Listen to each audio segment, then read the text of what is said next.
Thanks, Pippa. Hello everyone, my name is Rachel Harding and I'm a consultant for Cambridge English.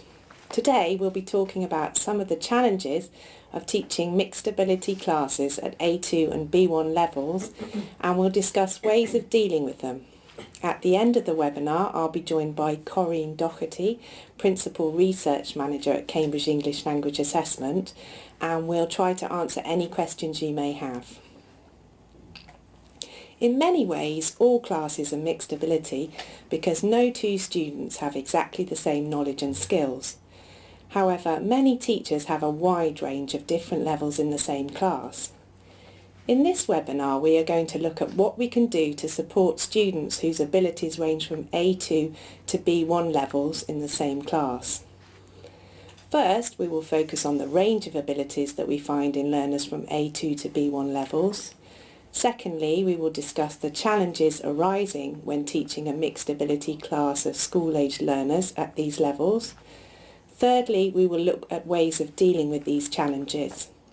Then we will consider speaking and listening activities that can be adapted to use in these situations. While doing this, we will also consider how best to prepare your learners for exams.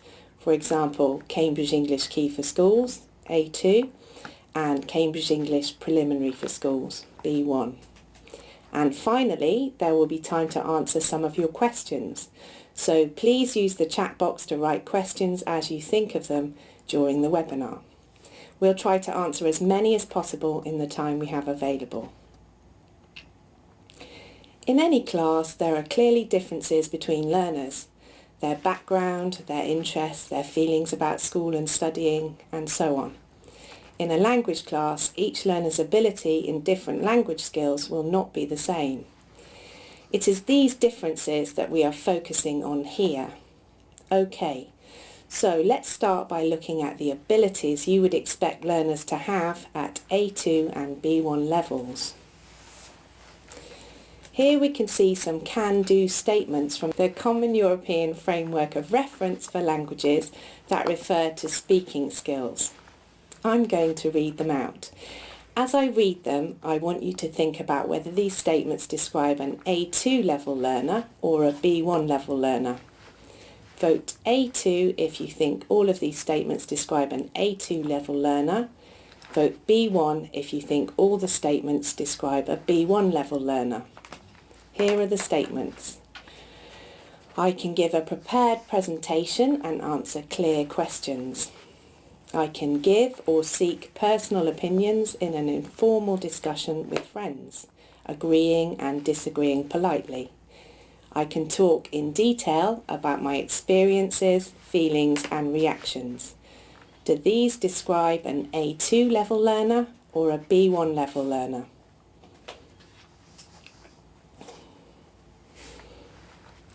Yes, well, most of you have that question right. These all relate to B1 level, or a learner at Cambridge English Preliminary level. So well done. Let's now look at 3 more statements, all of which describe what an A2 level learner can do.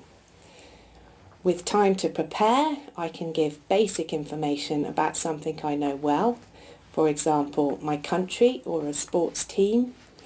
I can ask and answer simple questions about home and country, work and free time, likes and dislikes. I can describe what I did at the weekend or on my last holiday. Let's now look at all of these statements in more detail. Keep in mind that the A2 statements reflect what we expect a Cambridge English Key candidate to be able to do, and the B1 statements relate to a Cambridge English Preliminary candidate.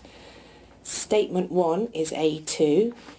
Note that at A2, students can give basic information about a topic they know well.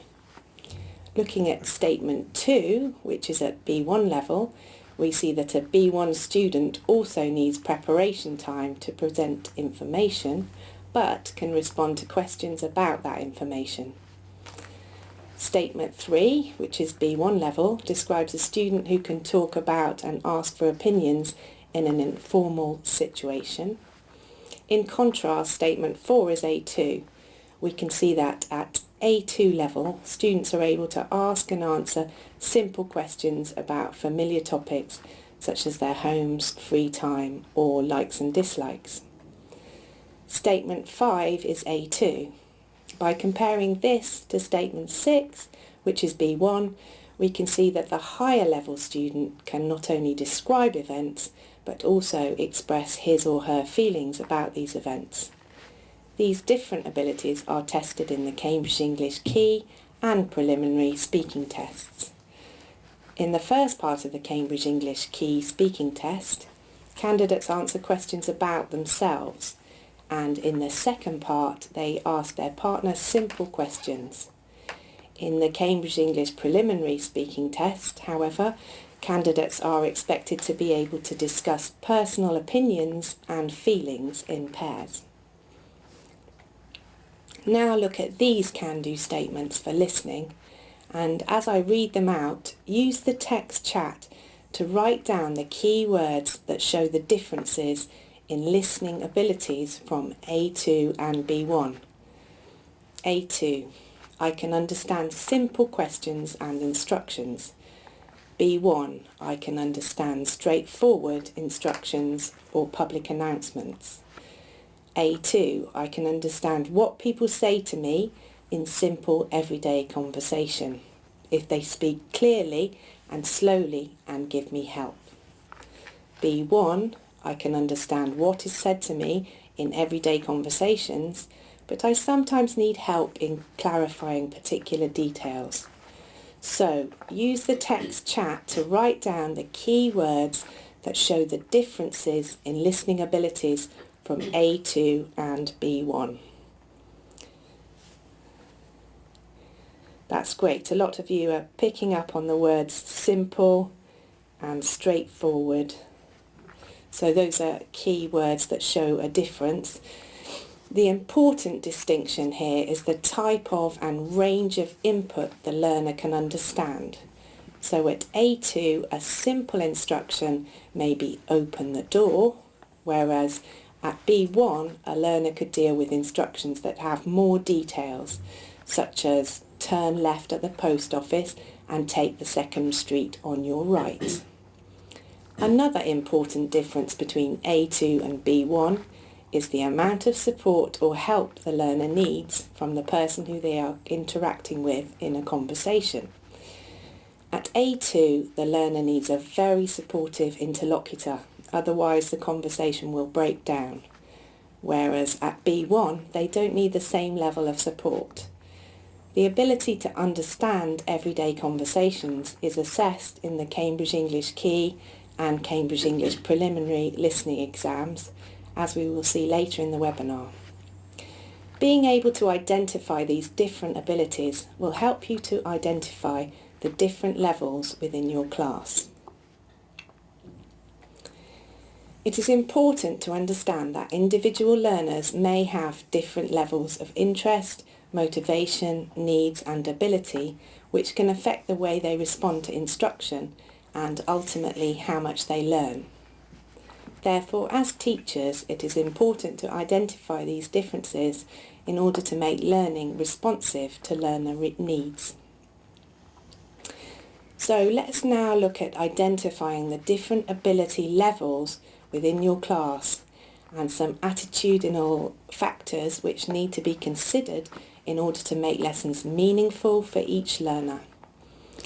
If learners consistently find tasks too easy or too difficult, they won't be getting the most out of the classes. For this reason, teachers should differentiate between the learners when planning and teaching their lessons. And this might mean adapting tasks to suit different learners by providing more support for weaker learners and less support for stronger learners. Similarly, if learners have certain learning preferences, they will also respond differently, and that might mean providing different ways of learning or accessing content. We'll look at ways of doing this later, but first let's look at how to identify the different levels within a class. We're now going to look at your handout, which you can download now if you haven't already done so. Identifying learners' levels is not always easy, but to get a general idea, I'd like you to look at Task 1 on the handout. Remember that in this webinar, we are focusing on speaking and listening skills. Read the profiles of the 6 students if you haven't already done so. Which of these learners do you think fall into Group 1? Learners who will need easier listening tasks and more support in speaking tasks. Vote for A, Jan and Anna, B, Carla and Maria, C, Lara and Peter.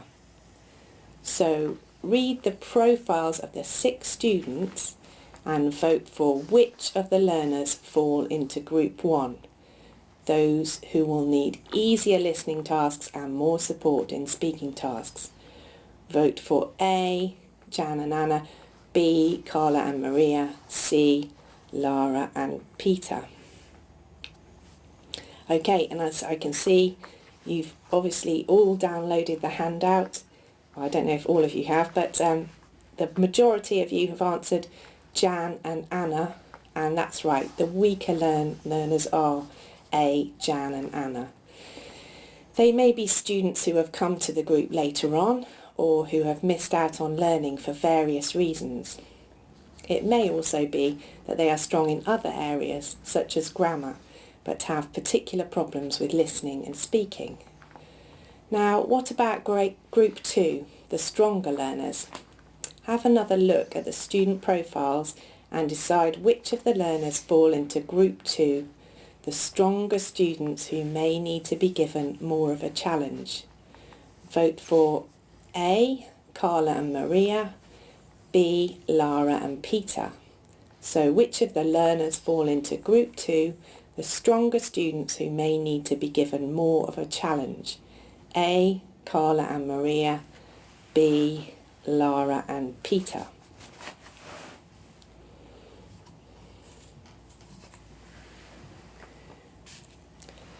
You can see quite a lot of you are typing into the chat box there.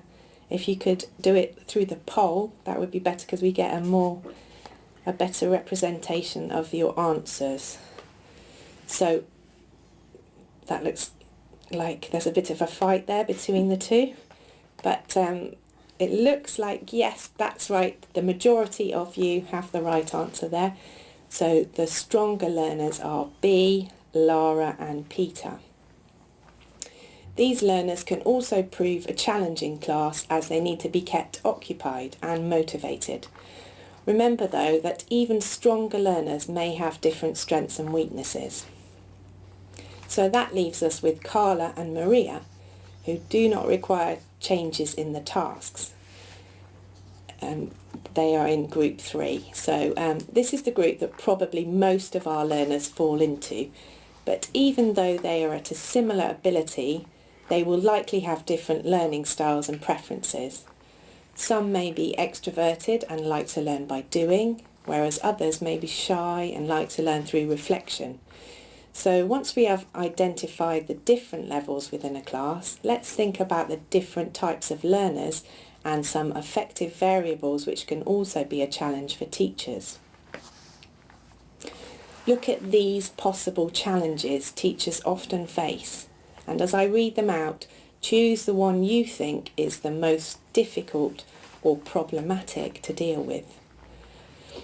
1. Some students don't like to participate. 2. Some students do all the work or dominate group work.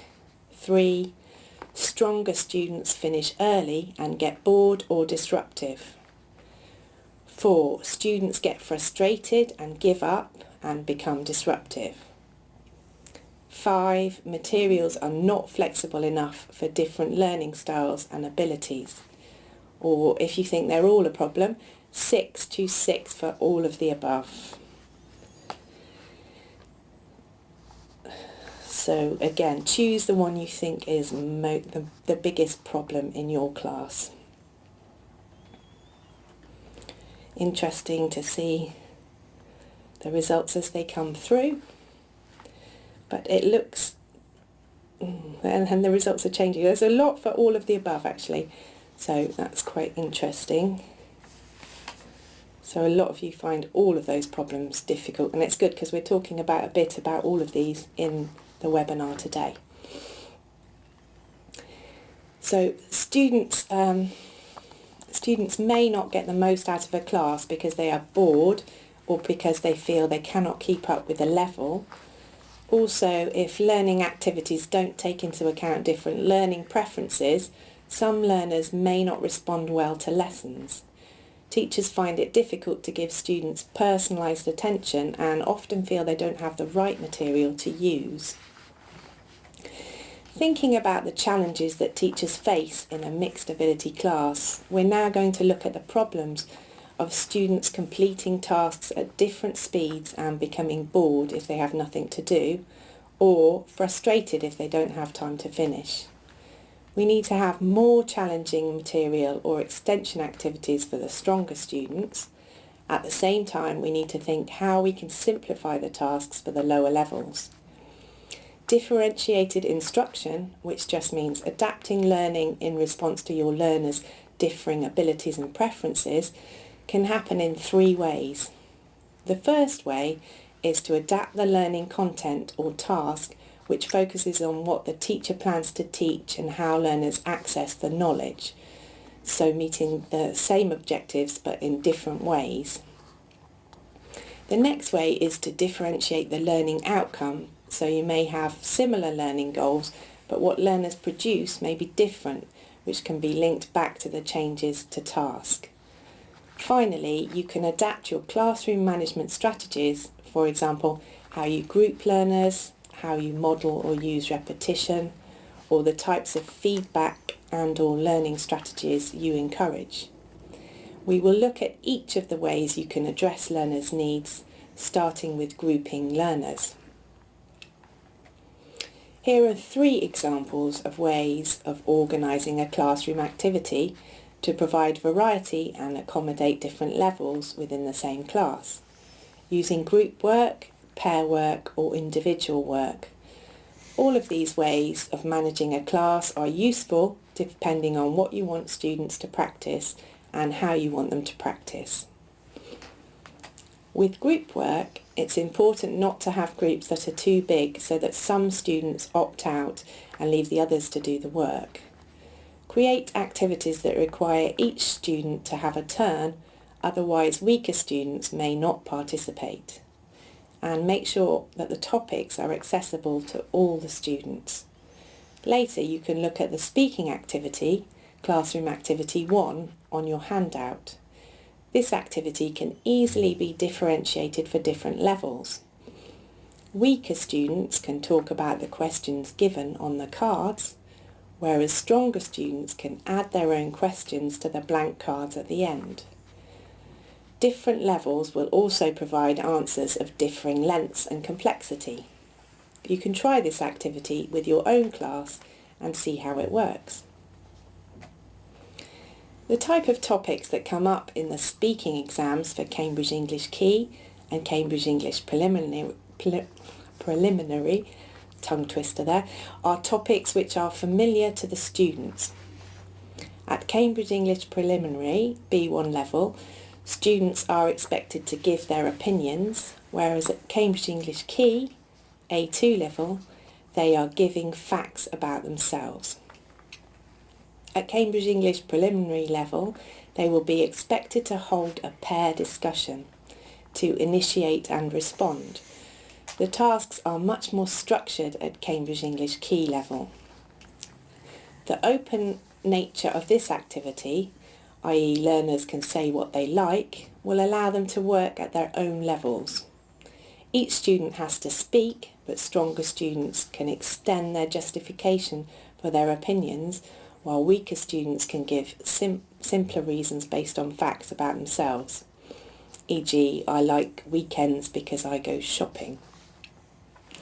Note that example phrases like those given on the handout for Classroom Activity 1 could be used to extend the language of the stronger students or give support to the weaker ones. As we all know, teaching larger classes means that it is difficult for the teacher to get round all the class to monitor and give feedback on an individual basis. In a group, students can help each other and pool their knowledge. This can also stretch stronger students, as they have to provide explanations for their peers and help bring up the level of weaker students as they are exposed to higher level language. Some teachers worry that in a monolingual class, students might not be using English when working in groups. Introducing a competitive element may help, especially with school-age learners. When students get points for speaking in English, they will often try harder. And when there is a possibility of a reward of some kind, younger learners are often very happy to monitor to check that their classmates are speaking English. Here is another example of an activity that works well in groups and has a game element. Students create a quiz by discussing possible questions in their groups and then pass it to another group who discuss answers together. If the groups are mixed ability, each student has to collaborate, but weaker students have the support of stronger students. Alternatively, for this task, you might choose to group learners according to their ability, so that each group is working at a different level and might well choose different topics for their quiz questions. This may help to challenge the stronger ones, but be careful that the groups receiving the questions are at the right level. Giving students practice in forming questions will be useful for those taking Cambridge English Key or Preliminary. In the Cambridge English Key speaking test, candidates have to create factual questions based on a written stimulus, and in the Cambridge English Preliminary speaking test, they have to ask questions to their partner in a pair discussion in the final part of the exam. Now we are going to look at pair work activities. It is useful to change the pairs regularly so that the same students are not always working together. A good way to change pairings at random is a mingling activity, such as find your partner with a question and answer, or matching phrases, and so on. At other times, it may be more appropriate for the teacher to choose the pairs depending on the activity. This enables students of different abilities or the same ability to work together. Some weaker students may feel less confident when working with a stronger student. If this is the case, use this type of strong-weak pairing for more structured activities, like the ones you can see in Classroom Activity 2A and B on the handout. This activity starts with students completing some sentences about their hobby. One important thing to note about this task is that students have time to think and work individually before beginning the speaking activity. This is helpful for lower level students, but also for higher levels, as their planning time will often result in better speaking. Again, you might like to try this activity with your own class and see how it works across the levels. With less controlled activities, it may sometimes be better to put similar level students together so that the task is sufficiently challenging for stronger students and not overwhelming for weaker students. You can give students useful language prompts or ideas for them to use if they want, so that there is support for weaker students but no restrictions on stronger students. Which of these task types do you think is best for pair work between students of the same levels? Vote for 1. Dialogue building, 2. Role play, 3. Discussion on a general topic, 4. All of the above. So use the poll, again not the chat box, to vote for the task type you think is best for pair work between learners of the same levels.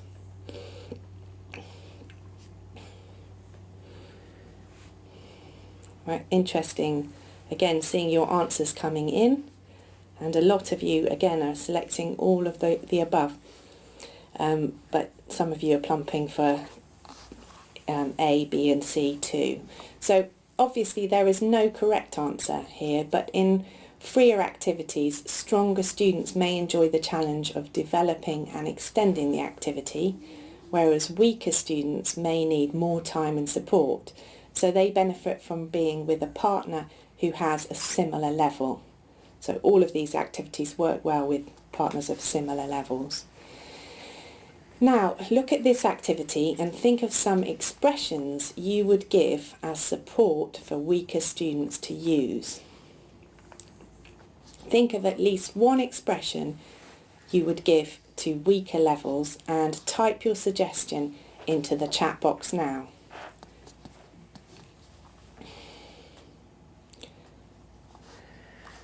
So what expressions could you give weaker students to support them with this activity?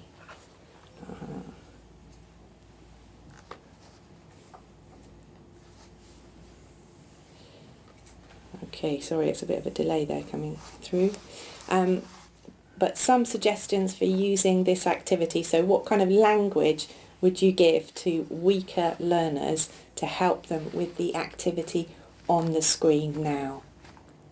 Discussion of likes and dislikes. What language would you give? So we've got I enjoy, I like, I love. Okay, so some language coming. I like plus ing. Okay, yep, you've got some good ideas coming through here. So these are all kind of useful vocabulary suggestions to help your learners. Now think about stronger students. What kinds of expressions might you give them to stretch them a bit more? So how would you up the level to for B1 students? So you had I prefer there, I enjoy coming through. Different expressions for like. So there's lots of good ideas coming through. Okay, you're all on the right lines. Some other suggestions are I can't stand doing something, I can't bear doing something. You could also add more questions there and ask your B1 level learners to give more reasons. So to challenge them by getting them to express why they can't stand doing something, etc. But some great, obviously takes some people to think a bit longer than others, but I'd rather's coming through there as well, which is really good. Okay, so the second way of differentiating I mentioned earlier was setting different goals. There are several ways of doing this. For example, you can give students a different number of paragraphs to write in a writing activity. You can set different challenges, for example, by asking learners to memorise a different number of new words, or you can set different targets, such as scores to achieve in end-of-unit quizzes. Finally, you can give your students a choice of activity, such as whether to interview each other or write a blog entry in response to a reading text. Differentiating goals often involves adapting tasks, and we're now going to look at how you can adapt content and tasks to support students.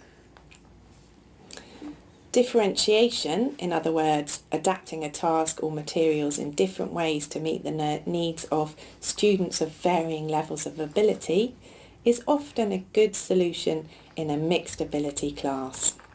Often, weaker students become demotivated because they find activities too difficult, so they just give up. Set a basic aim for an activity which all students will be able to cope with, but introduce alternative elements which stronger students can incorporate. This will also help the weaker students to try to extend and experiment, so increasing their abilities and giving them confidence to try. Here is a simple example of how a task can be adapted to take into account different levels. Students create a questionnaire for their partner, for example about a sport they're interested in, but they are given different levels of support within the exercise. So, for example, depending on level, learners may be asked to create the questions by ordering the words given, choose correct forms, complete the gaps in questions, create questions from prompts, as in the Cambridge English Key speaking test, or create questions with no help at all, as many as they can within the time limit. Students then ask their questions and give feedback on what their partner said. Alternatively, you could simply get them all to write, for example, 3 questions on a topic from scratch, but ask stronger students to add other questions. Here is another activity that gives students opportunities to use language at the level they feel comfortable with. It is a mini presentation activity. Students each prepare a short description about a different picture. Their pictures are all then stuck up on the board. They talk about their picture, or the weaker ones can read out their descriptions, and their group or the whole class have to guess which picture they are describing. Weaker students can work on the first 3 basic pieces of information, while stronger students can develop the description by answering the extension question as well. Learners are motivated to listen to each other as they have to guess which picture is being described. It is useful practice for learners preparing for the Cambridge English Preliminary Speaking Test, as this is the task they have to do. It is also useful practice for listening in part 1 of the Cambridge English Key and Preliminary listening tests, because learners have to identify which picture is being talked about in that part. Freer activities may work best by preparing similar level students together. For example, this is an activity to practice recommendations which can be used at different levels. After you have presented and practiced one or more structures to give recommendations, for example, you should, students can complete the table. Then, in pairs, they must choose 2 of the items to recommend to their partner. Early finishers can continue with more of the items and or use different structures, such as you really should or I'd recommend. This will make the activity achievable for weaker students, while stronger students have extra material to work with, if necessary. Giving students at lower levels the structures they should try to use will also help them improve their level and gain confidence in their ability. The language of recommendation is particularly useful for students preparing for the Cambridge English Preliminary Speaking Test. In part 2, they have to work with their partner, make suggestions and choose the best alternative in a given situation. However, we cannot always organise the class into pairs or groups of the same level. Role-play speaking activities can be one way of working in mixed ability groups. Weaker learners are sometimes shy of speaking in front of other stronger learners. This can make discussion activities in mixed level groups difficult, and they may say nothing at all. Role plays are useful as everyone has to play their part, and learners can often lose their inhibitions when they are in a role. Here we can see a menu for a restaurant role play. The learners have to play different characters, and these characters are given at the top of the menu. Have a look at the characters and think about which character would be best for a weaker student to play. Type your answers into the chat box.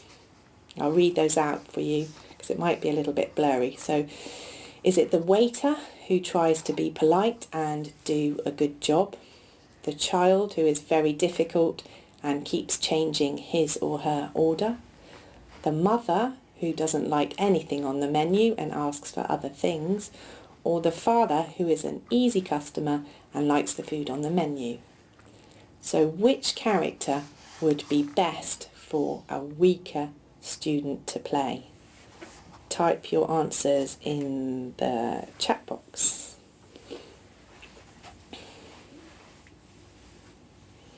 So Yeah, we haven't got a poll for this one, but a lot of you are typing in your answers, and the majority of you seem to be saying that it's the father, which we would recommend as the weaker student character. So this restaurant role play can be used with mixed level groups, as we said, but the father doesn't need to do much more than order his food. So that's a good role for a weaker learner, because they can just order from the menu. The child and the mother need to say more, and more complicated things, so these are good roles for stronger learners. Many of the speaking activities we've looked at also give students listening practice. Games, quizzes and pair work activities all require students to understand what they're hearing as well as produce language. In mixed ability classes, you can also work on listening at different levels within the same class. It is important to give students some motivation to listen to what others are saying. For example, when an individual student is giving a presentation in front of the class, you can ask the other students to write a question to ask the presenter. Stronger students can ask further questions, or if students are listening to a role play performed in front of the class, the teacher can give them a checklist of words or expressions that they have to tick off when they hear. You can also adapt classic listening activities for different levels while using the same listening text. Students can be asked to perform similar tasks but scaled to their ability. For example, here are 3 questions taken from part 3 of a Cambridge English preliminary listening paper. Note that the Cambridge English Key Listening Test has similar tasks where candidates have to write words into gaps. As this particular listening task is designed for B1 level, it would be appropriate for stronger students, but it can be adapted to the following for weaker students. So alternative answers have been given for the weaker students to guess from, based on the distraction in the audio script. For example, when talking about the type of film, the speaker says, "We accepted any type of film from horror to comedy, but this year we're looking for a drama." So comedy is a good distractor because it's mentioned in the audio.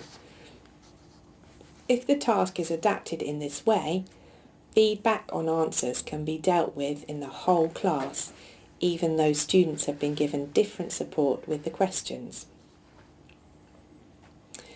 If you look at participant task 2 on your handout, you'll see 2 more questions from this task that need to be adapted for weaker learners.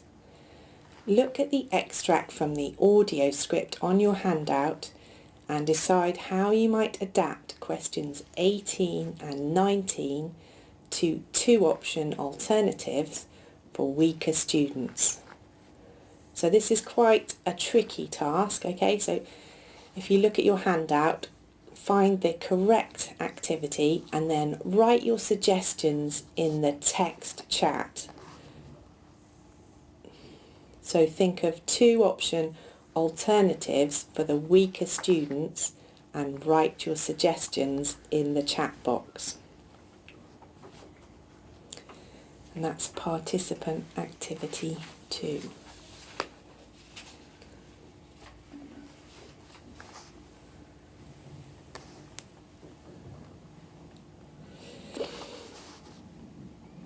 I'm not sure how long to wait for you to do this because it is quite a difficult activity.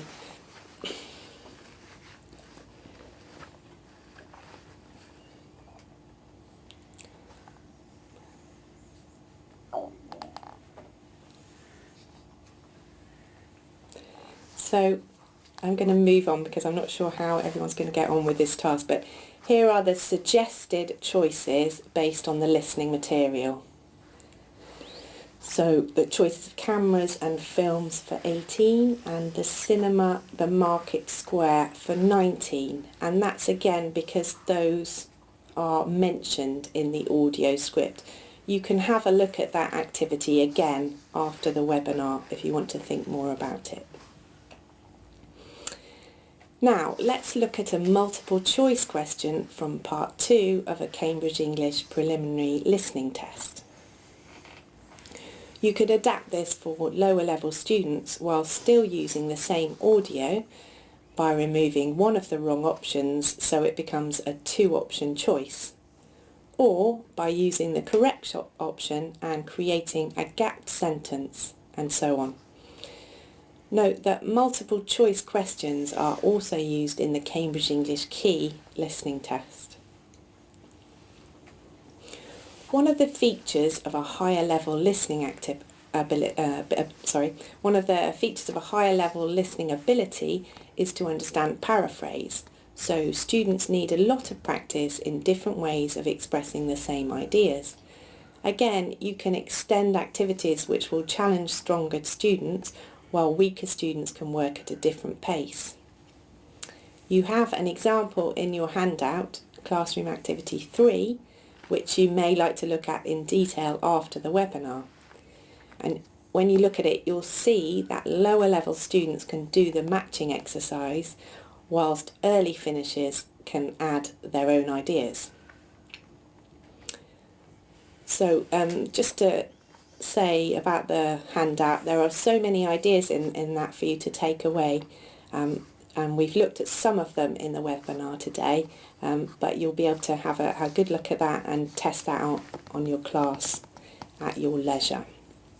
And so to summarise what we've looked at today, take a look at another activity on your handout, Participant Task 3, how to make changes for differentiation. You'll see that the strategies in List 1 are more appropriate for the stronger students, and the ones in List 2 are appropriate for the weaker students. You could also think about giving all students some choice in the activities they do to give them more independence and control over their learning. So we have seen that there are many ways we can adapt materials to use with mixed ability classes. But it is also important to remember that the way we manage our classes can affect learning. And remember that these are the different ways of managing groups. Using a variety of groupings, pairings and interaction patterns will make the class more dynamic and interesting and give students opportunities to learn from each other at their own pace. We hope you've enjoyed today's webinar on speaking and listening strategies for mixed ability classes. In this webinar, we've looked at the range of abilities from A2 and B1, and we have identified some different level learners in a mixed ability class. We have discussed the challenges of teaching mixed ability classes and ways of dealing with them, not only with regard to classroom management, but also how to adapt speaking and listening activities and tasks to use with different students in the same classroom. We've also looked at how you can help learners to prepare for the Cambridge English Key for Schools and Preliminary for Schools exams. Now I'll pass you back to Pippa, who's going to talk about some more ways that Cambridge English Language Assessment can help you and your learners. Then Corinne Doherty and I will answer any questions you may have about today's webinar. Please type in any questions you have and we'll do our best to answer them. Thanks Pippa. Here are some questions that were sent in by some of you before the webinar. Corinne's going to help answer these. Nice to see you, Corinne. Thanks, nice to be here. Okay, so there's one from Mohammed here saying that the differentiated approach takes a heavy toll on teachers' varying inputs. Yes, this is one of the big complaints in terms of teachers, that differentiating feels like it can take a lot of time, and feels like it increases their workload. But I think if you give students more responsibility and involve them in making choices with what they do in their tasks, and setting up perhaps different stations for different people to be working on different activities, eventually it will become, the students become more of a participant, and it's perhaps less work on the teacher then, because the student is becoming more independent. I suppose when you do change a way of teaching and learning in the class, it's quite hard to start with. Exactly. But once you get into it... Yeah, and more people, when the students become involved and understand what's going on, they start to lighten the load for the teacher, because they can provide feedback to their peers, their weaker colleagues, or advice, which can actually, they become part of the teaching. Brilliant. Okay, and there was another question here from Kingsley. I have noticed that when you differentiate with different levels, most of the lower level students feel uncomfortable. How can this situation be overcome, apart from providing an explanation to the student? Yes, this is also a tricky thing, particularly with young people. We don't want to make them feel insecure or somehow that they're deficient.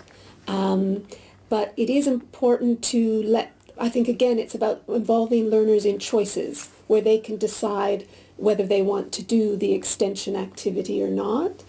And also just explaining, well, again, he said without explaining, but part of language learning is learning different paces. So some people will be strong in one skill and weaker in another. And I think it's to reinforce that with the students, that learning a language is a journey, and we go at different paces, and that's fine. Okay, so it's just letting them know that it's acceptable to be going at their own pace, kind of thing. I'm not sure how to pronounce your name, Zamzagul, maybe. Mm-hmm. There is sometimes a problem with pair work. Strong students are afraid because of their marks. Strong students prefer to work with strong students. So how do you get around that strong students might think they're not getting enough practice if they work with a weaker student? Yeah, this can be a problem as well. I think helping learners, I think not having marks with everything sometimes is one way, but also I think learners don't recognize the amount that they learn when they teach someone something. And there's an old adage that, once you can teach something, you have to learn it in a more in-depth way. And I think if you talk to your learners about, particularly the strong students, about that, they may recognize that it's actually a good activity for their own learning. Yeah, okay, that's great advice. And Norma here, there's quite a few people have pointed out, how can I adapt this material, or how does this material apply to my classes? So actually, Norma is asking, what's the difference between Ket for School and Ket? And there's quite a lot of you saying, does this apply to my adult learners? So what is the difference between those two exams, and can I use this advice for both? Absolutely, absolutely. The Ket and Ket for Schools, and similarly the preliminary for schools, have the same task types. So the for schools version just has topics that are more suitable for younger teenage learners, but the actual what is expected on both exams is the same. So differentiation you can do with both young people or adults. It's the same principle. So I suppose some of the games might not work so well with adult learners, or... Well, sometimes adult learners are even more competitive. Yeah, that's true. Particularly after a long day of work. Okay, good. We've got some points as well from someone called V, but I think that might be short for her name. But I think she's trying to say, how do you do the grading discreetly? I suppose some people might not want to be seen as a weaker learner or a stronger learner. Well, I think this comes into, again, what you were talking about is the goals or the aims. Sometimes you'll be working towards a similar objective, but the expectations might be slightly different, and you may have to grade according to that expectation. But that depends on the kind of institution you're in. You may be limited in terms of how you grade according to your own curriculum and your own assessment within your organization. So it depends on the class. It depends on the class and what the aim of the project is. Okay, brilliant. I think that's all we have time for, but thank you very much for your questions, and thanks very much for the answers, Corinne. Thank you for attending this webinar. I hope you found it useful. The next webinar coming up is on literacy in primary CLIL.